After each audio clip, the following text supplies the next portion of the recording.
Yoshinobu Yamamoto is back. I know the Dodgers lost last night, but definitely his performance stole the show, and I'm pretty excited about it. Let's talk about it.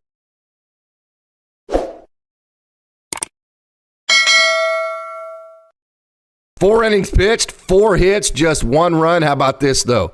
8 strikeouts and no walks. Now, I know the Dodgers, like I mentioned, on the other side did lose last night, which meant, hey, I've talked about they've done a good job rebuilding the lead in the NL West, but they did lose 1 game to the Phillies last night, so they are now down to the Phillies by 1 game for the home field advantage throughout the playoffs, and they lost 1 game to the Brewers in the win column as far as the wild card goes, so they're ahead of the Brewers by 3 games in the win column to see who has to play in the wild card round.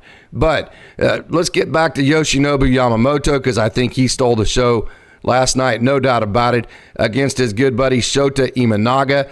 The thing about Yamamoto is he had 2 rehab outings. Both were only 2 innings apiece, and to be quite honest with you, his last outing in Oklahoma City, just about every pitch type he threw got hit pretty hard.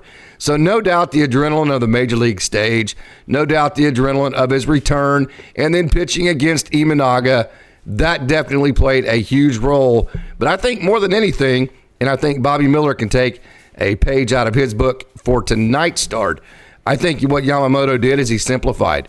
He threw only 1 cutter, he threw only 1 sinker, so basically he was a fastball curveball pitcher last night. He concentrated on those 2 pitches. He concentrated on getting them in the zone.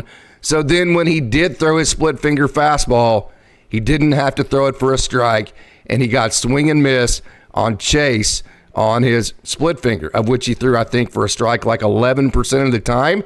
But yet it was a very effective pitch because of the way that he set the Cubs up to swing at it. He got them in swing mode by throwing his 4-seam fastball in the zone over 60% of the time.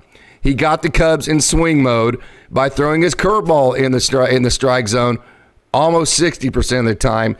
You throw fastball, you throw curveball, both of them are for strikes. So if you're the hitter, what are you thinking? You're thinking, I have to swing. So you show that splitter as a strike in the strike zone, and the Cubs are in swing mode because they've seen so many strikes, and then they commit to swing, and by the time they've committed to swing, the split finger fastball tumbles out of the zone, and because of that, you get quite a bit of swing and miss on a pitch that doesn't have to land in the strike zone, and that's good because the splitter is a very difficult pitch to throw over and over for a strike, and because of that, the split finger fastball got a lot of swing and miss. Last night, got a lot of chase, and when Yoshinobu Yamamoto is throwing strikes with his curveball and right around 60% with his 4-seam, and then also getting chase with his split finger, he doesn't need any other pitches. Don't mess around with a cutter or a sinker. Just throw those 3.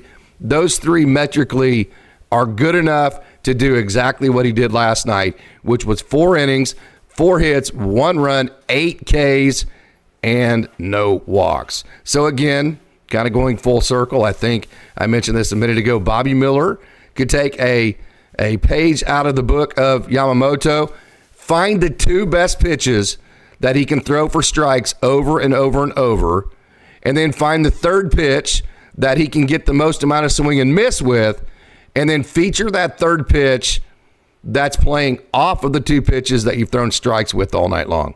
That's what Yamamoto did. I think Bobby Miller's arsenal, whatever those 2 pitches are that he feels the most comfortable, that he can throw in the zone for strikes that don't get ambushed, and then whatever that 3rd pitch is that he feels like can get the most chase for him, whatever those 3 are, I think it would behoove him to go with the same game plan that Yamamoto did, simplify it in that way, and let his arsenal eat because it's good enough to do so.